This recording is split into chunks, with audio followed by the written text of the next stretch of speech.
Live news, खबर तो पक्की है। क्या कहना चाहेंगे आप? देखिए, कोई भी देश है, जब वहाँ पर जाति और धर्म के नाम के दंगे होते हैं ना, तो जाति और धर्म के नाम के दंगे किसी भी देश की तेजी से बढ़ती हुई अर्थव्यवस्था को ठप कर देते हैं। किसी भी देश को खत्म कर देते हैं।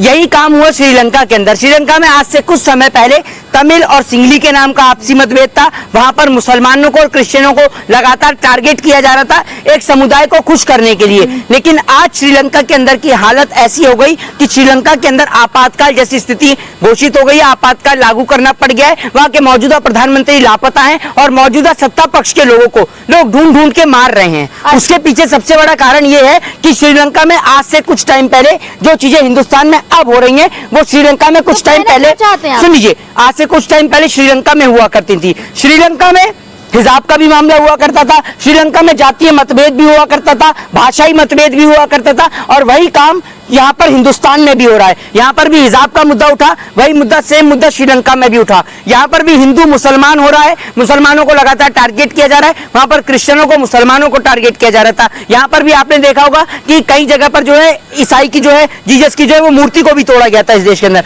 तो ये लोग क्या कर रहे हैं कि जब किसी देश की आर्थिक स्थिति खराब होती है तो उस देश की आर्थिक स्थिति को छिपाने के लिए, रियल फैक्ट्स को छिपाने के लिए उस देश की सरकार हिंदू और मुसलमान के नाम के दंगे कराती है। और वही काम भारतीय जनता पार्टी कर रही है इस देश। कहना क्या चाहते हैं, जो श्रीलंका की स्थिति है वो भारत में वैसे हो? बिल्कुल हो सकता है, निश्चित तौर पे हो सकता है, हो कह सकता है। हम उसके बिल्कुल करीब हैं। लेकिन हम नहीं चाहते कि कभी भी भारत देश में इस प्रकार की स्थिति उत्पन्न हो। कोई भी भारत देश का नागरिक नहीं चाहता। हम सरकार से ये कहते हैं कि आप एजुकेशन, हेल्थ और डेवलपमेंट पर विचार करिए। जब सरकार से हम कहें कि हमें डेवलपमेंट चाहिए तो सरकार कहती है कि ये देखो मस्जिद से अजान चल रही है। हम कहें कि हमें एजुकेशन चाहिए तो सरकार कहती है ये हनुमान चालीसा नहीं पढ़ने दे रहे हैं। हम कहें कि हमारे को बेहतर जो है वो आपको, हमें हेल्थ चाहिए तो सरकार कहती है कि आप ये देखिए कि यहाँ पर मुसलमान जो है दंगा कर रहे हैं। आप इस देश में हिंदू मुसलमान से ऊपर उठेंगे या नहीं उठेंगे? इससे ऊपर भी उठकर आप कब बात करेंगे? और यही कारण है कि आज हिंदुस्तान के अंदर की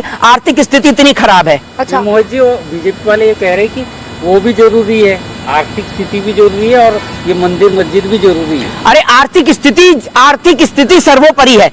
आप एक बात मुझे बताइए, जब ये देश रहेगा तभी तो आप इसमें हिंदू और मुसलमान करेंगे। आज श्रीलंका नहीं है, श्रीलंका की स्थिति इतनी खराब हो गई कि आपातकाल लग गया, लोगों के कनस्तर का आटा खाली हो गया। ये वही लोग हैं जो आज से कुछ टाइम पहले लड़ा करते थे, लेकिन आज एक दूसरे के कंधे पर हाथ रख के कह रहे हैं कि हम लोग आपस में भाई भाई हैं, क्योंकि आज लोगों के कनस्तर का आटा खाली हो गया। और जब इस देश के अंदर लोग भूखे मरते हैं ना, और जब बगावत के सुर पकड़ते हैं, तो जब जनता बगावत करने के लिए सड़क पे उतरती है, तो उसके आगे ना तो जनता को प्रधानमंत्री दिखते हैं, ना गृह मंत्री दिखते हैं। फिर जनता को सिर्फ एक ही चीज दिखती है और वो होती है रोटी। जनता की भूख के आगे सरकारें, सारे मंदिर, सारी मस्जिदें फीकी पड़ जाती हैं, सारे हिंदू मुसलमान फीके पड़ जाते हैं जब जनता भूखी होती है। श्रीलंका के प्रधानमंत्री जी भी तो गायब हैं, इस समय नजर नहीं आ रहे। तो हमारे वाले का तो पहली स्टेटमेंट है, हमारे वाले तो पहले ही कहते हैं कि मेरा क्या है, मैं तो फकीर हूँ और झोला उठाऊंगा और चल दूंगा। तो यही स्थिति आप हिंदुस्तान में मत लाइए। श्रीलंका और भारत में डिफरेंट, बहुत फर्क है ना। हाँ, इतना सा डिफरेंस है कि भारत की राजधानी नई दिल्ली है तो श्रीलंका की राजधानी कोलंबो है। बाकी हैं तो भारत के दोनों पड़ोसी देश। लेकिन डिफरेंस क्या है? फर्क है, क्या डिफरेंस है? भारत और श्रीलंका में बहुत ज्यादा। भारत के प्रधानमंत्री बड़े स्ट्रॉन्ग है। अरे स्ट्रॉन्ग कैसे?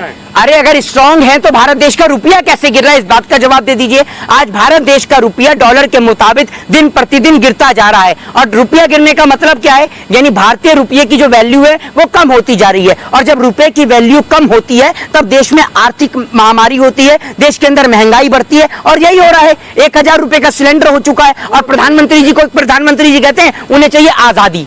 उन्हें आजादी चाहिए इस रेलवे को बेचने के लिए, उन्हें आजादी चाहिए देश को बेचने के लिए, उन्हें आजादी चाहिए हिंदू मुसलमान को लड़ाने के लिए। न जाने वो कौन सी आजादी मांग रहे हैं। और कुछ लोग तो कह भी देते हैं कि आजादी भीख में मिली है, तो उनको भीख ही देते रहिए। श्रीलंका में नहीं देखा आपने कि घर जलाए जा रहे हैं, मंत्रियों के घर जलाए जा रहे हैं, आवास जलाए जा रहे हैं। जी, तो मैं आपको यही तो बता रहा हूँ, ये वही नेता हैं जिन्हों का घमंड 7वें आसमान पे था। आज से कुछ टाइम पर पहले ये कह रहे थे कि हमें कोई भी कई सालों तक श्रीलंका से नहीं हटा सकता है। लेकिन आज जब देश में आर्थिक संकट आया, जब देश में आपातकाल जैसी स्थिति उत्पन्न हुई, तब आपने देखा कि लोग खुद उन्हें मार मार के भगा रहे हैं, उनके नेताओं को, उनके मंत्रियों को पीट रहे हैं। ये बात सुन लीजिए, ये बात हम उनको सलाह दे रहे हैं, देश के प्रधानमंत्री को सलाह दे रहे हैं कि मंदिर और मस्जिद त्याग दीजिए। हिंदू और मुसलमान को भाई हैं, भाई थे और भाई ही रहेंगे, ठीक है ना। तुलना भारत से ना करें तो ज्यादा अच्छा है।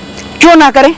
अलग अलग है, बहुत डिफरेंस है। क्या डिफरेंस है? 4 डिफरेंस बताइए, 4 डिफरेंस बता दीजिए। श्रीलंका की जनसंख्या कम है, यहाँ की ज्यादा है, और सबसे बड़ी बात यहाँ के जो नेता है वो स्ट्रांग है। अच्छा, तो श्रीलंका की जनसंख्या ज्यादा है, कम है, इससे क्या फर्क है? यहाँ के नेता स्ट्रांग है। नेता स्ट्रांग है, कैसे स्ट्रांग है? प्रधानमंत्री जी है मोदी जी, दूसरे देशों में उधार मांग रहे हैं। जेपी नड्डा जैसे नेता है दिग्गज।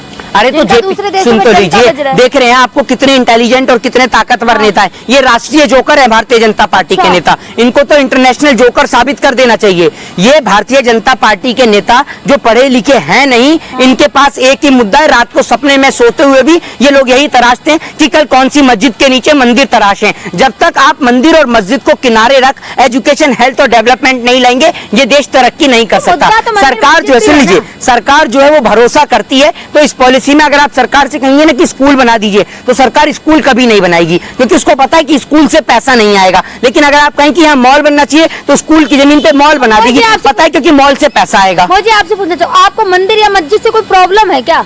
आपको देश के संविधान से कोई प्रॉब्लम है क्या, ये बताइए। हमें नहीं है। आप एक बात मुझे बताइए, पहले आपको मंदिर या मस्जिद चाहिए या फिर पहले ये देश चाहिए? इस बात का जवाब दे दीजिए। देश सर्वोपरि है या आपके लिए धर्म सर्वोपरि है, ये बता दीजिए। दोनों चाहिए ना। पहले मुझे आप ये बताइए, पहले आप मुझे ये बताइए कि राष्ट्र पहले है या धर्म पहले है? दोनों ही चाहिए। दोनों में से एक चीज बताइए जो पहले है। राष्ट्र पहले। राष्ट्र पहले है ना। तो जब इस देश में हिंदू मुसलमान चाहिए तो दोनों ना। सुन लीजिए, तो चाहिए तो दोनों, तो मुसलमान को भी चाहिए, हिंदू मुस्लिम दोनों को चाहिए। दोनों को अपने धर्म की मानने की आजादी चाहिए। ये नहीं कि आप एक जाति को टारगेट करें, एक धर्म को टारगेट करें। आज इस देश के मुसलमान को आप क्या दिखाना चाहते हैं? टारगेट किया जा रहा है? अरे आप हर जगह उनको टारगेट करते हैं, हर जगह आप करते हैं। आप कुतुब मीनार तराश रहे हैं, आप ताजमहल तराश रहे हैं, आप जहांगीरपुरी के अंदर होते हैं। कोई दिक्कत है आपको? अभी बिहार के एक नेता ने क्या स्टेटमेंट दिया है, आप ये बताइए। क्या दिया? उन्होंने स्टेटमेंट दिया है कि हिंदुस्तान के अंदर जो है, भारत में जो है वो अजान नहीं पढ़ी जाएगी, अजान जिसको पढ़नी है वो पाकिस्तान चला जाए। अच्छा। आप बताइए आप मुझे, ये भारतीय जनता है, हिंदू राष्ट्र तो बनाना है। अरे सुन लीजिए, ये हिंदू राष्ट्र नहीं, ये डेमोक्रेटिक कंट्री है, ये लोकतांत्रिक देश है। विश्व का हिंदू राष्ट्र नेपाल भी है, लेकिन सबसे गरीब देश है। देख रहे हैं ना आर्थिक स्थिति कितनी डैमेज हुई पड़ी है। और बात करते हैं हिंदू राष्ट्र, क्या डेफिनेशन देते हैं आप हिंदू राष्ट्र की, जिसमें सुन लीजिए क्या डेफिनेशन है आपकी नजर में हिंदू राष्ट्र की? ये डेफिनेशन है, ये परिभाषा है हिंदू राष्ट्र की कि हिंदू राष्ट्र में बेटियों के साथ बलात्कार हो और वो बलात्कार करने वाले बीजेपी के एमएलए हो। आपकी नजर में ये परिभाषा है हिंदू राष्ट्र की कि सरेआम एक परिवार को कुल्हाड़ी से काट दिया जाए, सरेआम ब्राह्मणों को मारा जाए, सरेआम दलित की बेटी के साथ बलात्कार किया जाए, सरेआम सिख भाइयों के ऊपर, सुन लीजिए, सरेआम सुन लीजिए, अब आप ब्राह्मणों पे भी टारगेट सुन लीजिए, आपने कहा ना हिंदू राष्ट्र, तब मैं आपको बता रहा हूँ कि आप क्या चाहते हैं कि सरेआम सिख भाइयों के ऊपर गाड़ी चढ़ा दी गई है।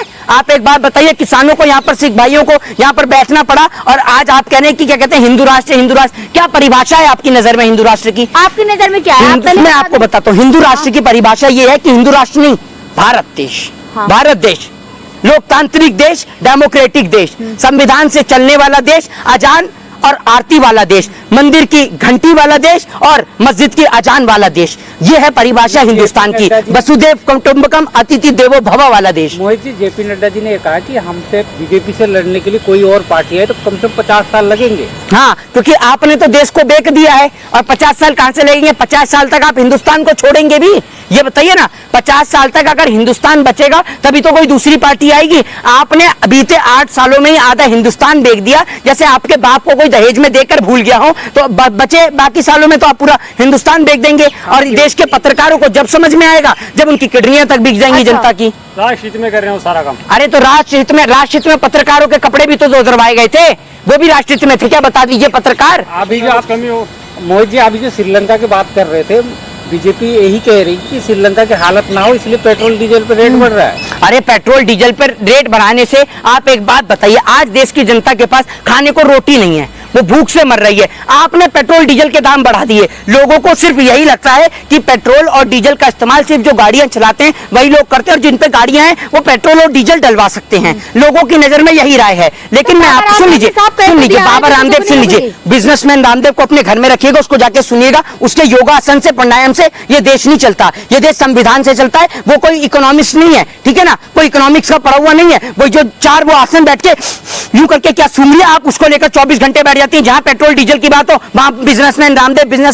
कौन है ये रामदेव? कौन है रामदेव? आय दुगनी हुई है लोगों की। अरे आय आपकी दुगनी हुई है क्योंकि आप बिजनेसमैन हैं। आय पत्रकारों की दुगनी हुई है क्योंकि आप दलाली करते हैं। अच्छा। ठीक है ना, जनता की आय दुगनी नहीं हुई है। मुद्दों पे तो आप दलाल। एक कंपनी का नाम बताइए जिसमें तनख्वाह बढ़ी हो, बताइए ना नाम। खुद बोल रहे हैं ना अब रामदेव। पतंजलि में देखिए ना कितने तो रोजगार दिए। अरे पतंजलि में सुन लीजिए, पतंजलि में मुझे पता है कितना रोजगार मिला है। तो आप डॉक्टर को देखिए ना। आपको शर्म आनी चाहिए। ये पत्रकार इस स्तर के पत्रकार हैं कि एक वो बिजनेसमैन रामदेव इस देश के अंदर डॉक्टरों का अपमान करता है और ये उसी को समर्पण करते हैं, उसके आगे नतमस्तक होते हैं। क्योंकि वो इन जैसे, सुन लीजिए, वो इन जैसे चैनलों को, सुन लीजिए, इन जैसे चैनलों को और नेशनल चैनल के पत्रकारों को और नेशनल टीवियों को एडवर्टाइजमेंट देता है ना, इसीलिए आप उसकी दलालगिरी करते हैं। आपने अभी तक हमारे चैनल पे देखा है? अरे तो आपको क्या पता, जाके पतंजलि से आपको कोई प्रमोशन मिलता हो? अच्छा, तभी तो आप रामदेव की बात कर रहे हैं। तो रामदेव ने जो डॉक्टर का अपमान किया, क्या वो सही था?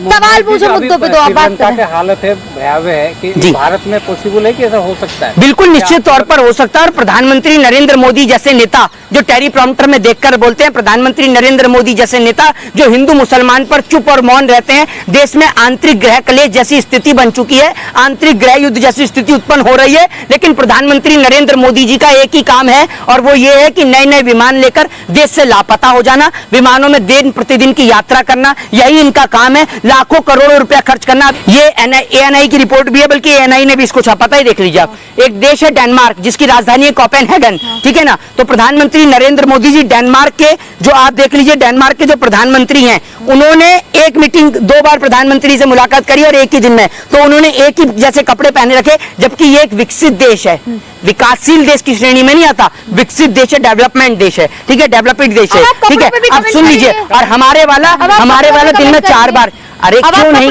करेंगे, क्यों नहीं करेंगे? एक वो थे, सुन लीजिए, अरे रुतबा बनता है मोदी। सुन लीजिए, एक वो प्रधानमंत्री थे जिन्होंने लाल बहादुर शास्त्री जी की धोती फटी हुई थी। चाहते हैं प्रधानमंत्री फटी धोती पहने? अरे सुन तो लीजिए, जब प्रधानमंत्री, अरे वो जब पहन सकते हैं, अच्छा जब देश की जनता के पास भी अच्छा खाने पीने को हो। आज जनता भूखी मर रही है और आप बढ़िया कपड़े पहने, 2-2 टाइम के आप कपड़े चेंज करें। सुन लीजिए इस बात को, लाल बहादुर शास्त्री जी ने, सुन लीजिए, फटी धोती पहनकर देश के लिए उन्होंने लड़ाई लड़ी और देश के लिए संघर्ष किया। और एक महात्मा गांधी थे जिन्होंने खुद वस्त्रों को त्याग कर देश को वस्त्र पहनाए, और एक नरेंद्र मोदी हैं जो देश को नंगा कर खुद लाखों करोड़ों रुपए के सूट पहन रहे हैं। बोल रहे कि बहुत भूखे हैं देश के लोग, जी। गरीबी में कहाँ कोई उतर तो नहीं रहा है सड़कों पे। अरे आप एक बात मुझे बताइए, सड़कों पे उतरेगा कहां से आदमी? सड़कों पर उतरेगा कहां से? जो सड़कों पे उतरे तो उसको उठा के सरकार जेल में डाल दे। सरकार प्रोटेस्ट करने की परमिशन नहीं दे रही है, और ये जो तमाम जगह हैं यहाँ पर आप परमिशन की याचिका लगाते रहिए, उसके बाद में आपको पुलिस स्टेशन से परमिशन लेटर नहीं मिलता है। तो सरकार, मुझे तो लगता नहीं कि हम लोकतंत्र में भी रह रहे हैं। और ये बात रही बोलने की, तो हम लोग बोलते हैं तो हमारे ऊपर आए दिन मुकदमे दर्ज हो जाते हैं। सरकार कहीं हमें प्रोटेस्ट करने की आजादी नहीं दे रही है। सरकार, मीडिया बिक चुका है। हमें यह समझ में नहीं आता कि हम अपनी आवाज को उठाएं तो उठाएं कैसे। कुछ सोशल मीडिया के माध्यम है, उनके माध्यम से अपनी आवाज को उठाते हैं, और कुछ लोग हमारे पे सवाल खड़े करते हैं कि हम हिंदू नहीं हैं। अरे आपको प्रमाण देंगे कि हम हिंदू हैं या नहीं है? हम उन हिंदू में से हैं जो भूखे को रोटी और प्यासे को पानी पिलाना जानता है। हम नफरत की बात नहीं, हम प्यार की बात करते हैं, क्योंकि हमारा धर्म बहुत शांति प्रिय धर्म है जो प्यार की बात सिखाता है, नफरत की नहीं। जय हिंद, जय भारत, वंदे मातरम। लाइव न्यूज, खबर तो पक्की।